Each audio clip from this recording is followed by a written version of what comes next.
Hello YouTubers, what we're going to do in this video is we're going to discuss sublimation. So this is entirely a me yapping video. So I've done a couple videos on sublimation and they've been fairly popular on the channel. So I wanted to go over some of the basics of sublimation so that you can basically be a jumping off point for more research before you buy anything. You need to know a little bit about what you want to do before you go buy anything so that you buy the right equipment for your specific needs. Sublimation is very cool. I greatly enjoy it, but I'm a hobbyist in doing this, and my needs would be different than somebody who's doing this as like a full-time production kind of job. So, all right, so I'm going to talk about what sublimation is. I'm going to talk about printers, talk about blanks, and then I'm going to talk about alternatives if you don't actually want to buy a printer but you want to do some sublimation stuff. So let's talk about what actually sublimation is. Okay, so in its most basic sense, what sublimation is a specialized ink, and you print it out of your printer. And what happens is when you apply it to polyester or polymer surfaces. So this is 100% polyester tablecloth, and then this is wood, but it's got a piece of laminate on it. You can see it's shiny, and which has got polymers in it. And when you apply it at a really high heat, this ink turns into a gas and chemically bonds to the pores of the polyester. The pores of the polyester open up, and so it chemically bonds. The really cool part about this is it will not crack, it will not peel, it will not fade. I can put this in my washing machine with bleach and it will come out looking just like it does now, which makes it incredibly practical for a lot of applications. The other nice thing is that there's no feeling of a design on your shirt. Like, all of this feels the same as where there's no design at all, which is really cool. The downside is it has to go on polyester or polymer products. Polyester is not the most comfortable thing to wear, and that's one of the big downsides of it is that, and polyester is really more expensive than cotton. Most of our clothes are made out of cotton because it's cheap and it's comfortable. So that's something to keep in mind. This tablecloth is one that I use for like testers and things like that. It's from Amazon. It is absolutely the cheapest polyester, and it's not something I'd ever want to wear, but it's a great tester. But this is 100% polyester, and then you can see my Go Dog shirt. See how faded this is? This is only 65% polyester, and that's the difference in the colors. So when you ask like how do colors get more vivid? The more polyester, the more vivid the colors are going to be. The less polyester, and you can think of it this way: is like only 65% of my ink got to stick here, where 100% got to stick here. So that's kind of one way you can think about it. So it's very cool. So either 100% polyester blanks, or you need to have specially coated blanks. And the downfall of these is that they tend to be expensive. I don't know how much these are off the top of my head, but they tend to be a little bit more expensive than just being able to find cheap blanks that you can vinyl. So to me, but like I said, this is on here. I can put this through my dishwasher. It will not come off, it will not crack, it will not peel, it will not fade. So depending on what you want to do, sublimation sometimes is a better option and sometimes it's not. So, and that's why I kind of made this video is sublimation is great. It really is. You can make a very cool permanent project that legitimately looks like you bought it at the store. It's not always the most practical to do, so it really depends on your needs and what you're doing. So let's go talk about printers real quick. All right, so this is my printer. This is a Sawgrass SG400. They don't make these anymore. They used to make the 400 and the 800. They don't make them anymore. They now make the 500 and the 1000. I'm a hobbyist at best. I do this when I want to do something or a project. I'm not in like full-scale production. I don't do this every day. And that's part of the reason I did this printer. So a Sawgrass is a ready-to-go printer. It's out of the box, plug it in, and off you go. It is not the cheapest. And the 400 and the 500, the biggest they can print is 8.5 by 14, which really is annoying. I'm not going to lie. I really would love to have one that printed 13 by 19, but it's $1,000 more to get this guy where it can print that size. And I did not want to spend that when this isn't something I do full time. But the other option is an Epson. You can have an Epson and you can convert it from a standard inkjet to a sublimation printer. It is substantially cheaper than this. And you can print 13 by 19 no problem on them. Now, you have to deal with converting it and all the little foibles that come from that. Now, some people have no problems at all. Some people have all sorts of problems with it. It just, I don't know what it depends on, but it was just something I didn't want to deal with. The being able to plug it in was great for me. Just plug it in and go. The other nice thing about this guy is it has a maintenance setting on it. If I don't print for like 6 months, it will still cycle through the ink. Now, doing that, it eats ink. You're far better printing something than just letting it sit. But this exact printer, has sat for 6 months and been fine. Where I don't think you can sit in Epson for 6 months and it be okay. You're probably going to have, because what happens when they sit for too long is the ink will clog up the print heads, and then you have all sorts of weird prints, and it won't print the right colors or it won't print all colors. So that's one of the big reasons I went with this. If I was doing production and was printing stuff every day, I probably would have gone with an Epson. And I really want you to research this for your needs, okay? Because there's not a one-size-fits-all. There's a lot of comments, what printer I have. So I want to talk about it. Also, I bought this guy locally at JSI Signs because it's local to me. It's about 20 minutes from my house. And it's got a brick and mortar store. So if I have a problem, I can go yell at a human being. I would look into customer service before you buy from a dealer, because if you have a problem, it's nice to have a human. And with Epson, you don't. However, Epson has not Epson, but there are several really good Facebook groups for converting them and using the Epson printers. Highly recommend finding them and researching. And then I use text print paper. I wish I have not researched paper at all. This is what my local vinyl shop sells, and so I just went with it. The general consensus is that sublimation paper will give you a better product than regular, regular paper.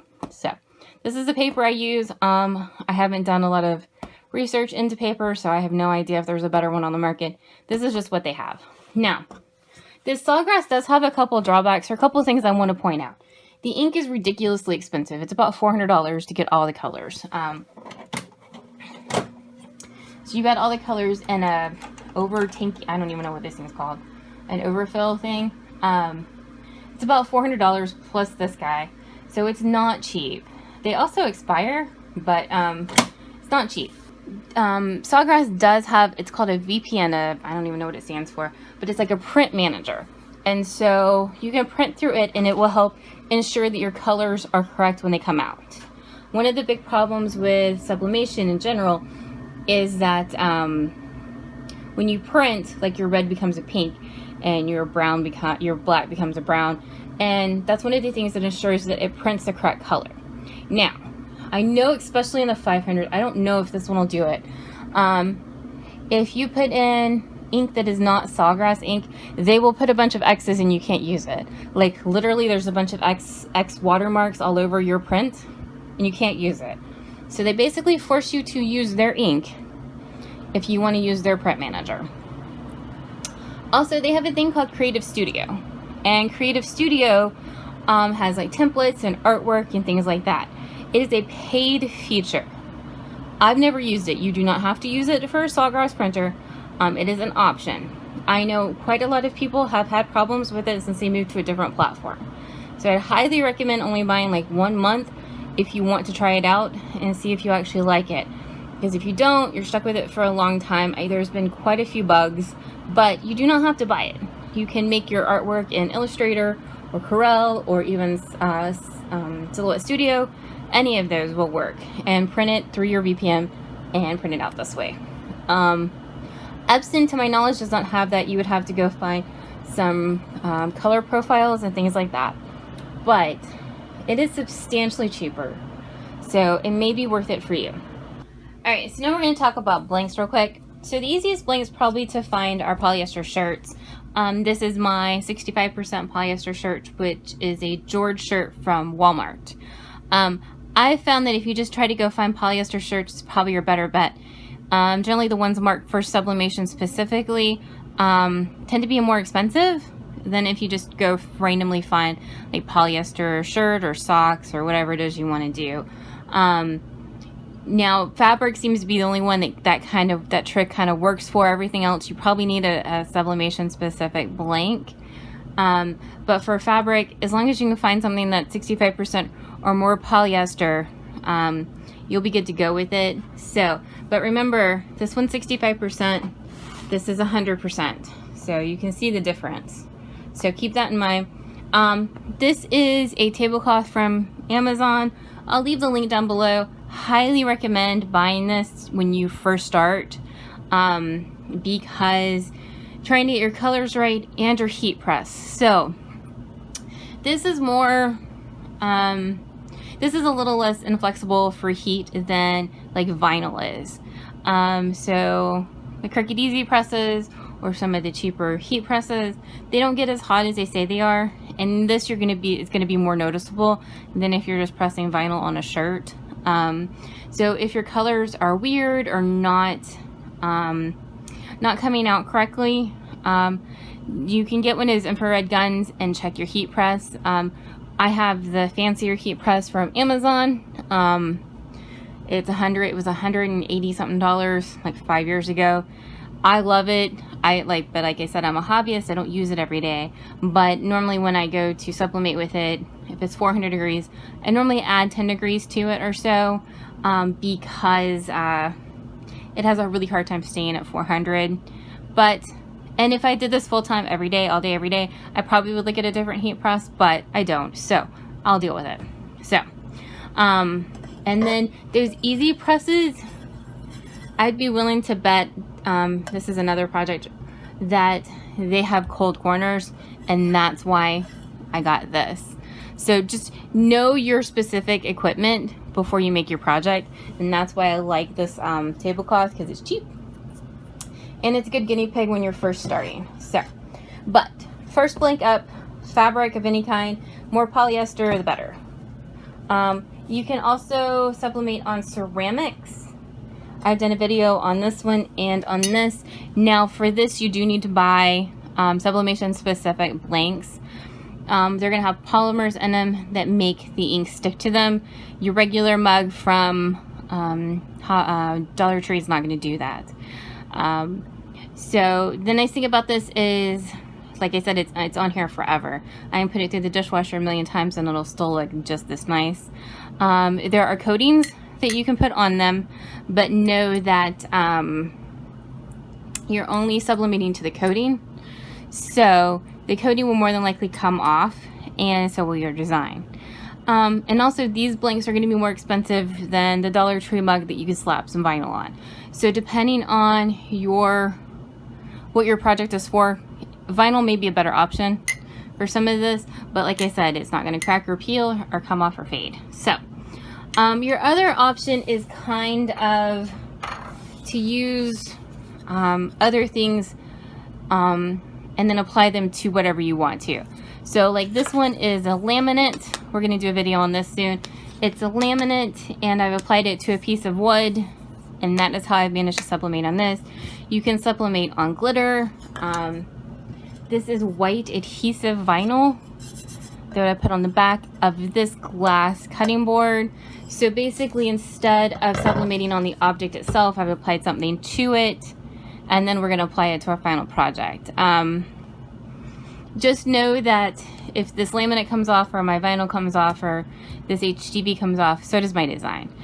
It will stay to my vinyl or my laminate, but it's not permanently adhered to your shirt like if you had a shirt.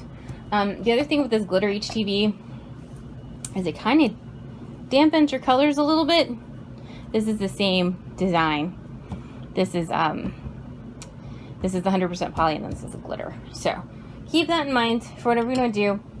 And also always check out the Facebook groups for sublimation, because they may always have something that you never knew was polyester or polymer based. This is just a regular sequence pillow off of Amazon. They were not that much, and this is actually a Cricut Easy Press, or Cricut infusible ink. I did this a while ago. Still looks as good as the day I made it. I did pillows for all my friends' kids last year for Christmas. Great project, easy, loved it so much. I never would have known this was a sublimation blank otherwise. And for the most part, if you can find one cheap enough, test it out always. But you don't have to buy sublimation specific ones of these for the most part. And one of your other options is like a print and cut sublimation vinyl. Caesar makes one too, Easy Subli. This is the one that my local vinyl shop sells. It is still safely sealed up. I've never used it. My kind of gripe with this is the same thing with the glitter. It feels like glitter or vinyl on your shirt, so but this can go on cotton, so can this. So depending on what your application is, and these need to be cut. You have to print and cut, or else you're gonna have a giant square on your shirt, which you're not really gonna want. So keep that in mind. But there are other options out there if you do want to do that. For any blank you buy extra. Because, like I said with this, it takes a little bit of... You're normally going to mess up the first one in a brutal truth moment. So always buy a couple extras so that you can screw up one and not be in trouble. Be careful if you're buying blanks off Amazon, because a lot of things are marked sublimation that are not.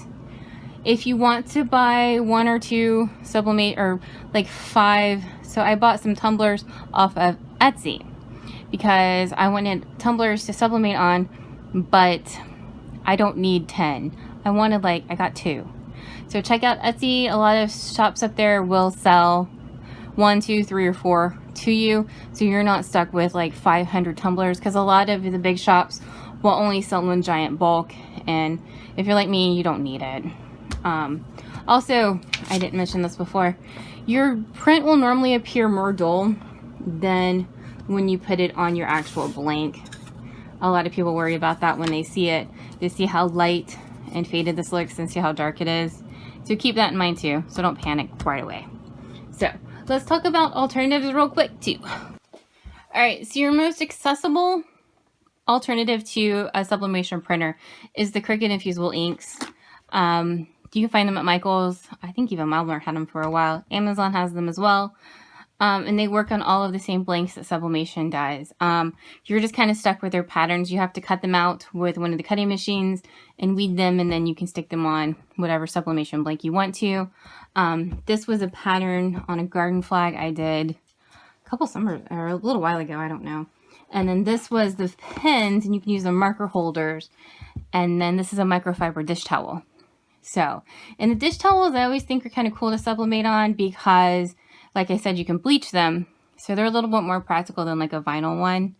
So, but this is just done with the pens. Asprey, I think I'm saying that right, makes markers as well. I've never used them. These are just what I grabbed. But you're only out the cost of these. They're not cheap by any means, but they're accessible and they're a heck of a lot cheaper and easier to use than a printer. I did the dog pillow as well. This is a Cricut blank, Cricut Infusible ink sheet. So that works. My local vinyl shop will print transfers for me as well. So I can send them a transfer and they'll print it for me, and then I can transfer it on whatever I want to. And that was part of the reason, back to the printers for a minute, is that I was okay with buying a smaller printer, is that I knew if I wanted a 13 by 19 inch print, my local vinyl shop down the street would print them for me.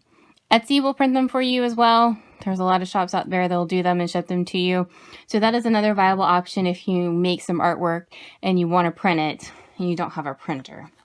Alright, so I hope you liked our little video and it gave you a jumping off point to do more research or an idea of what you wanted if you wanted to invest in a sublimation printer, and if you did, what kind, and what kind of sublimation projects you might want to be doing. So, but like I said, jumping off project, please do your research so that you buy the printer that you need for your specific needs. Please don't buy one because blah, blah, blah says this is the best printer.